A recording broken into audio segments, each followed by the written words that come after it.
countdown.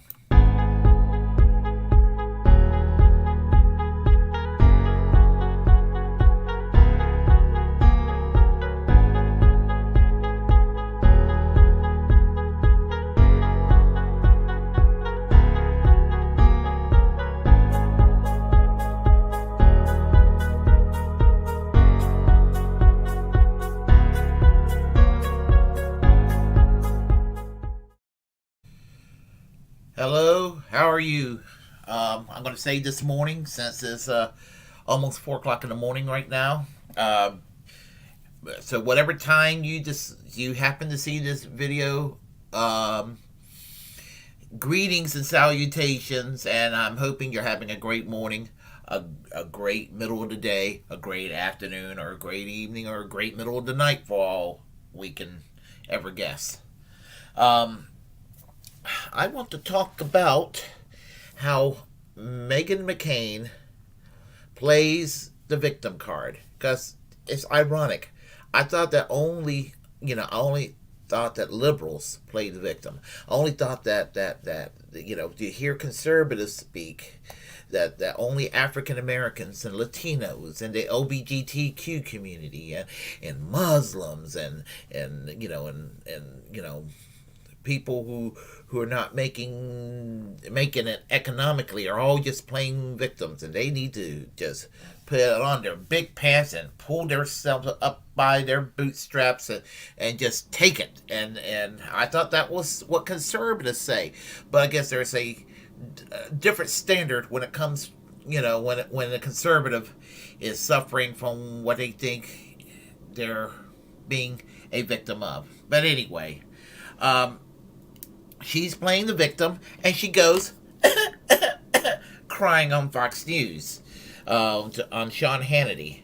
And Sean Hannity, of course, likes to do what Sean Hannity is known for, and that is to play the partisan hackery blame games, swinging the pom-poms for the Republicans. Democrats, Republicans are always good. Democrats are always evil. That's his game. Well, what I'm going to do is I'm going to play you this segment of when she left The View, talking about Meghan McCain, and being, and running to Fox complaining about her time. Hold on. The troubled times of Meghan McCain, what she has to go through. Okay, let's see what she has to say and how Sean Hannity responds. La da da, la di da, la da da. Okay, let me play it. Hold tight.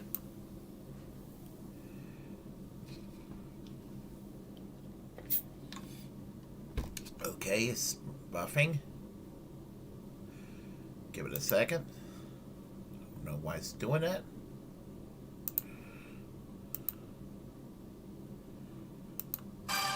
Now, Meghan McCain, who recently departed as a co-host of ABC's The View, is speaking out, ready to tell her story, to speak candidly and reveal what went on behind the scenes and explaining why she left and previewing what's ahead. She is now releasing a new audiobook memoir, and it's called Bad Republican. You might remember these moments from The View, where her co-host, frankly, I can't put it any other way, was just downright cruel and mean. Take a look. The idea that there isn't fighting within the Democratic Party as well. I know what you're saying. Right. I'm talking about Somebody so much the way you missed me so much when I was on maternity leave. You missed me so much. You missed fighting with me. When I put you in this fight. I did not miss you. Okay, somebody answer the question. Or No, that's moving not on. nasty. That's so nasty. Can I weigh in? Okay, guys, hold on. Stop. Everybody stop. That's so rude. My job here is not to litigate the ethics of it. I'm an ABC political analyst along with being a View co-host. My job is to analyze the politics of it. And I'm telling you the politics of it. I'm talking about the people that are senators that are in the Senate. Here's what's happening now. We're gonna. Girl, please stop talking. Please stop talking right now. Because you know what? No What's problem. happening? No problem. Thank you. I won't talk the rest of the show. Okay, I'm okay with that. I'm okay with that. You're gonna behave like this. I'm not behaving like anything. I'm trying to show a perspective. Yes, we understand that. But you are. What you're doing. No, I'm not. We're not doing anything. How about this? Former FBI. We'll be right back. Here to explain author of the new audio memoir, Bad Republican, Meghan McCain. I'm just traumatized looking at it. Man, that's brutal. Tell us about it. I mean, those are two of the moments in my new Audible memoir that I speak about. The last moment was actually my second day back from maternity leave, and I had very severe postpartum anxiety, and that moment triggered a panic attack backstage. I vomited in my office. It was horrible. I started crying between commercial breaks, and it was the moment that I just thought that my 4 years in an anthropological experiment in left-wing media had come to an end, because I really enjoyed my 4 years of The View in the sense that I found it a great challenge. It's a huge platform. People watch it. It's the #1 show in daytime, but you are targeted if you're the token conservative, and you are treated differently. And it's been interesting having my book excerpt released today, because people just really don't seem to be surprised at all, but there is validation in hearing it from my mouth, and I felt like it was really time for me to show my story instead of having it through the lens of the liberal media and the liberal people who were leaking from internally on the show I worked on. And I felt like it was important for mothers to hear that it's okay. You don't have to put yourself or your pregnancies in a position where you could possibly have your health or your mental health put in a position of toxicity. And I decided to leave after I became a mother, and that was ultimately the game-changing moment for me. Meghan, you even went as far as to say you felt like you'd been slapped, and you called the work environment, toxic, direct, and purposeful hostility. And none of that looked fun to me. And I can say, in complete honesty, I've had minor little skirmishes here and there with a few on-air talent, but nothing like this at all, ever, not even close. I mean, this is like a cancerous environment. Yeah, and it's all very personal. That's the thing, is that being a conservative woman in mainstream media is deeply threatening. Being a woman who can hold her own on a show like that proved to be ultimately threatening. So it became more and more personal the stronger the show got. That was the ironic part of it, is the better the show did. After we won an Emmy, we were on the cover of the New York Times Magazine as the most important political show in America. I felt like the toxicity got worse and worse. I actually felt like the more successful I was on The View, and the more moments I helped get them, and the more I pressed liberal candidates and liberal guests on the show, the worse it got for me backstage. And then ultimately it started spilling out on air. Look, I worked at Fox News before I went to The View, and I probably would not have survived emotionally the past 5 years of my life, between my dad's passing and cancer and everything that I speak about in my memoir happening at The View and other things in my personal life. If it weren't for the women that I met at Fox News, Janice Dean, Hannity, Dagan, Kat Timpf, there's actually an entire chapter about Kat Timpf and how she helped me through grief. I had a sisterhood at Fox that I lost at The View, and I know what women supporting women looks like, because I had it when I worked at Fox News, and now I know what the entire opposite experience is. And honestly, it's been difficult to open up to people like you, Sean, but I felt like it was important to say that there is real trauma that is involved when you are targeted and targeted and targeted for not voting for President Obama, for being a pro-life woman. And I don't think that people who go into liberal spaces, which is basically every other space except Fox News and media, I don't think you should be punished for it, and I don't think your personal life should be impacted. And that's unfortunately exactly what happened to me. Why do you tell the story that your dad encouraged you to take the job? Why? He loved the show. It's a mainstream show, and I do think it's important that we have to fight the culture war in their spaces, because quite frankly, I think we're losing it. And he thought that they needed a strong conservative. There had been a whole host of Republican and so-called Republican women who claim to be Republican but are not, in my opinion, who had co-hosted the show and failed. And he thought I was up for the job, and I did anything he told me to do. So I did it, and I actually really enjoyed the first year and a half of the show. But like I said, as I grew stronger and more people would come on the show, and I would really hold liberal guests' feet to the fire, I felt a lot of backlash, both internally and externally, at the show. But this shouldn't come as a surprise to you. I mean, you've seen the show. I think anyone who has watched even a clip of Listen, I used to do the should not show. be surprised by anything I'm saying. I remember the last time I did the show. The last time I did the show, I was sitting next to Rosie O'Donnell, and it became a screaming match. And Barbara Walters couldn't stop it, and it just we'll go to break now. And I was like, why am I wasting my time, in the middle of this? Because I don't go to bed till 4 a.m. anyway. There were a lot of issues, and I did support your dad, as you know, in 2008. And I also had political disagreements with your dad, very strong ones, especially on the healthcare vote. I was pretty unhappy with it. Your dad was a guy that was willing to have a lot of conflicts with people, and that happened after his funeral too, when campaign managers and even Governor Palin apparently in this leaked list weren't invited to the funeral. Why did that all happen? Yeah, I actually have a chapter about this in my book, where I have a whole new lens of viewing how Sarah Palin was treated, and how the people working for my father's campaign really, in my opinion, treated her really horribly, set her up for failure. I think when you're seeing Katie Couric talking about how Ruth Bader Ginsburg is someone she helped look good, I thought, well, obviously, with her book, and I thought that obviously she probably put Sarah Palin in a position to look bad. And by the way, Nicole Wallace was the person who facilitated that interview, who now has a show on MSNBC. And I just, as I've gotten older, I fell in love with a really deeply conservative man who runs the Federalist. I have gotten older. It's like the old adage, if you're not liberal when you're young, you don't have a heart. If you're not conservative, you're old, you don't have a brain. And I just really hope that the culture has some redemption for Sarah Palin in the same way that we have for so many other women right now. Hey, Sean Hannity here. Hey. Okay, enough of that. So let me go and do this. I'm sorry for the speed, but it was kind of long, and I felt like it merit putting it just fast enough, so y'all could kind of get the gist of what needs to be said about this. So Meghan McCain, and I'm probably gonna get in trouble for saying this, but she's a privileged, wealthy, bratty, and dare I say, bitchy Karen. I make no apologies, I shouldn't, because she is what she is.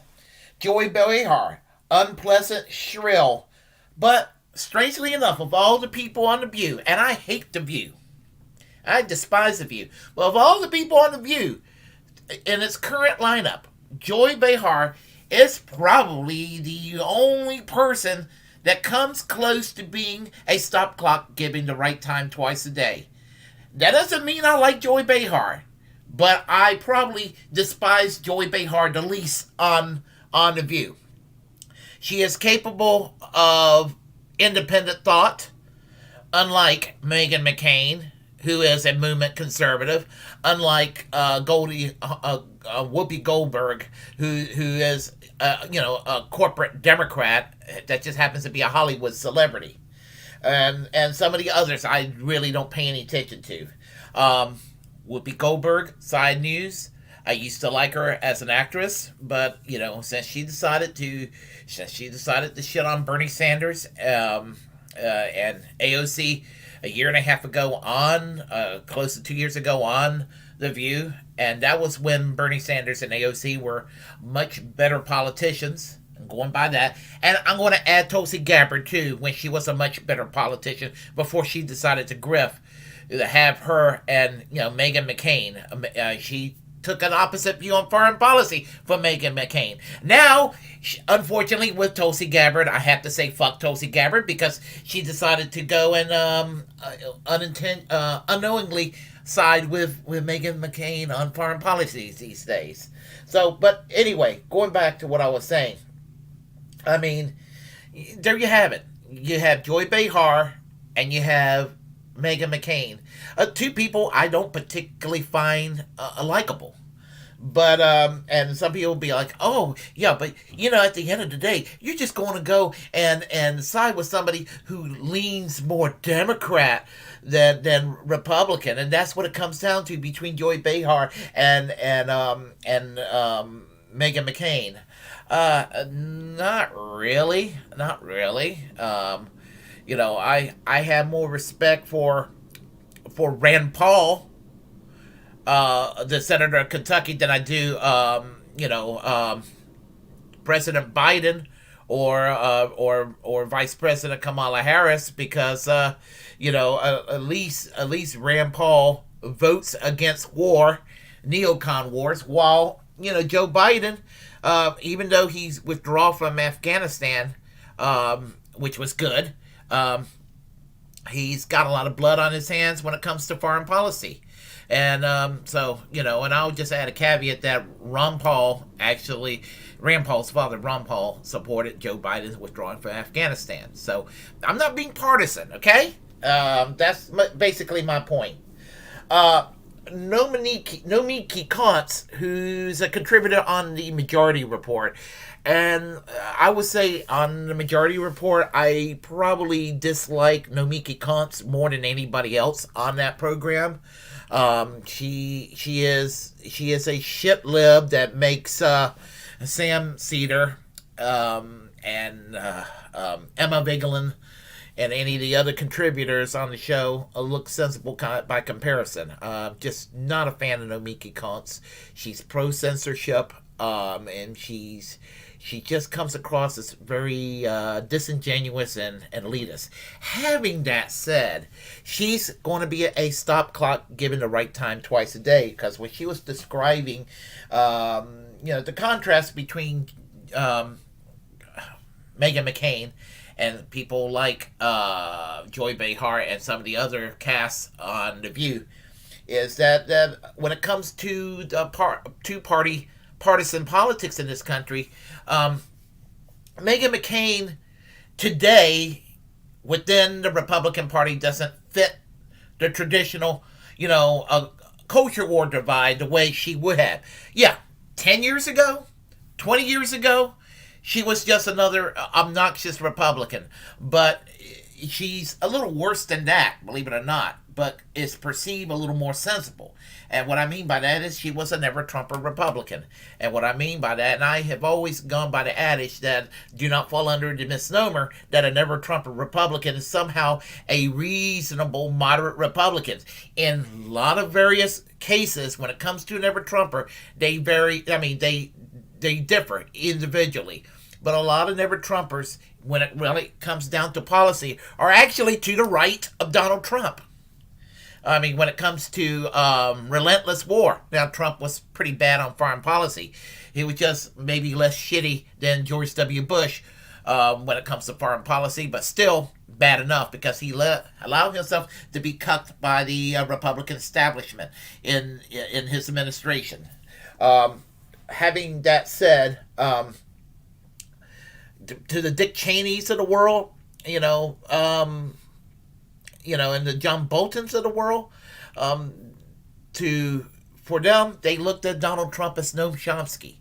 That's what I mean by never Trumpers. So don't ever think you can make a fortune alliance with a never Trumper. And in many cases, you're going to find out that they might be on policy a little worse than Donald Trump.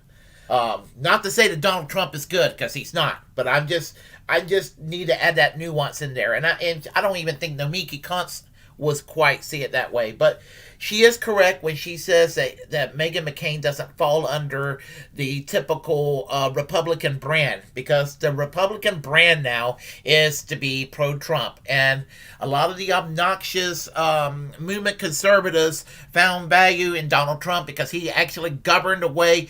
Even a lot of skeptical never-Trumpers in 2016 started to really, really like what he did, and they became simps for Donald Trump. So a lot of never-Trumpers not only hated Trump for the wrong reasons in 2016, they ended up becoming Donald Trump ass lickers for the wrong reasons. They ended up loving Trump for the wrong reasons. In other words, they thought he was too moderate in 2016. In 2020, he was more conservative, more right-wing beyond their wildest dreams. So, think about it this. Let's talk about Sean Hannity, who's also very, very pro-Trump. But, the Joy Behar people, and the rest of the people from The View, corporate Democrats, that just happen to be celebrities. Now, Sean Hannity is pro-Trump. Meghan McCain is a never-Trumper. Sean Hannity has some nerve talking about civility. Because when Alan Combs was the co-host with Sean Hannity on Hannity and Combs, just like Meghan McCain was playing a role on The View to be the conservative to scoff at, she knew that was her place. She was paid handsomely to sit there and take abuse. And then to go and act like a victim? Please. What about Alan Combs?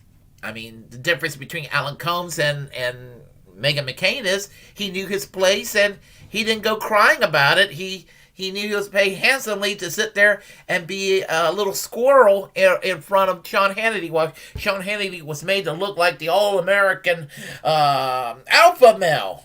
And there's nothing really all that alpha about Sean Hannity, honestly. I think Sean Hannity is basically a little wimp. But anyway, suffice to say that Sean Hannity likes to do what he's always known to do. And that is to be Mr. Partisan cheerleader. Republicans, always good. Democrats, always evil. You know, I mean, he learned that from Daddy Rush Limbaugh when he was alive. And, you know, and then there are more unpleasant voices like Mark Levin. Republicans good. Democrats evil. You know, that sort of thing.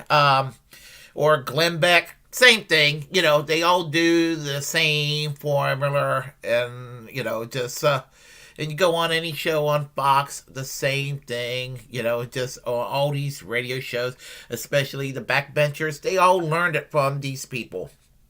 So, anyway, I just wanted to sit there and comment on that, and, you know, just share you my thoughts on this, and, well, I will conclude by saying that if you like what you heard, press like and comment. If you disagree with what I have to say, comment anyway. We can have a conversation. Feel free to share the content on this channel. As a First Amendment absolutist, it's my duty to inform you to create your own platform and utilize it, because we are, in fact, the muckrakers of our time. Feel free to also to hit that subscribe button, that notification bell.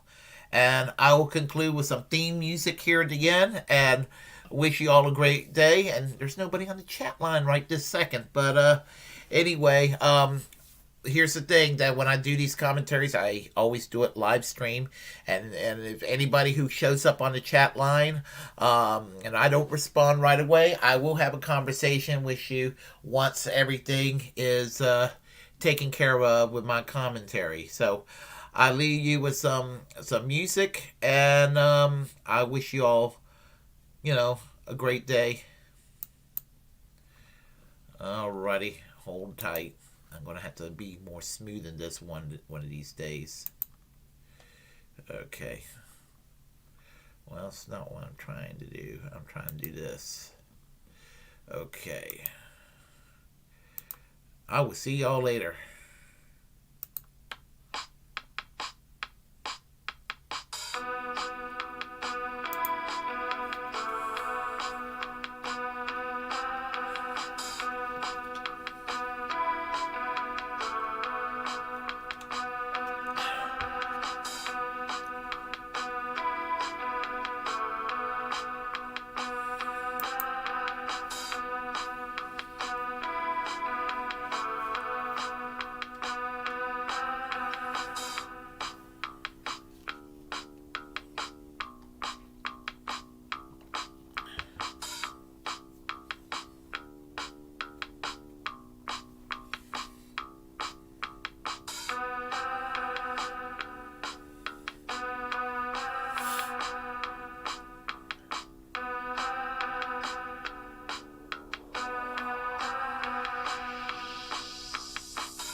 Until next time, good night or good morning.